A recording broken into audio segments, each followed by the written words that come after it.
آیا خبر وفات نغمه هنرمند مشهور و مطرح افغان حقیقت دارد؟ نغمه در کدام کشور زندگی می کند؟ مصروف چی کار باری است؟ دلیل دوری نغمه از هنر موسیقی چی بوده است؟ آیا خانه نغمه در آتش سوزی امریکا آتش گرفته است؟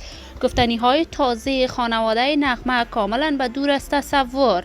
نغمه چرا از همسر دومش هم جدا شد؟ من در این ویدیو پیرامون حقایق همین ماجرا خواهم پرداخت. پس در ادامه با کانال دنیا اینفو باشید.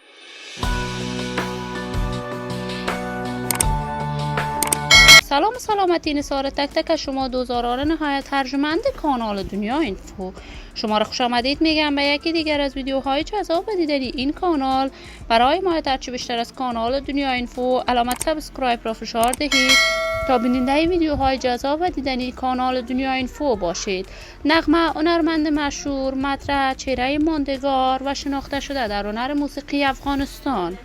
علاقه‌مندان و دوستداران خاص خودش را دارد. نغمه عاشقانه هنر موسیقیش را در میان مردم افغانستان به پیش برد و کارهای هنر موسیقیش را از سن 18 سالگی آغاز کرد و توانست در آن سن کم خود شهرت و محبوبیت خارق‌العاده در میان مردم افغانستان برای خودش پیدا کند.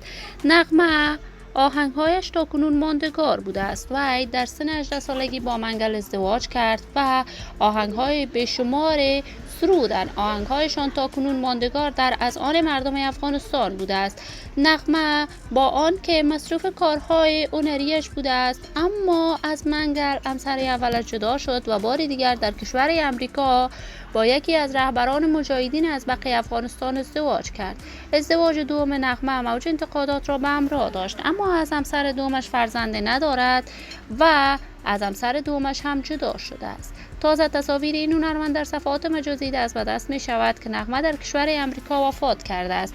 تا کنون جزئیات بیشتری این ماجرا در دست نیست که وفات نغمه حقیقت داشته است و یا هم خیر، ولی من آرزو دارم نغمه در قید حیات باشد. زندگی خوش و آرامی برای این هنرمند با جمعی از هنرمندان دیگر افغان از بارگاه عزت الله ازال تمنا دارم.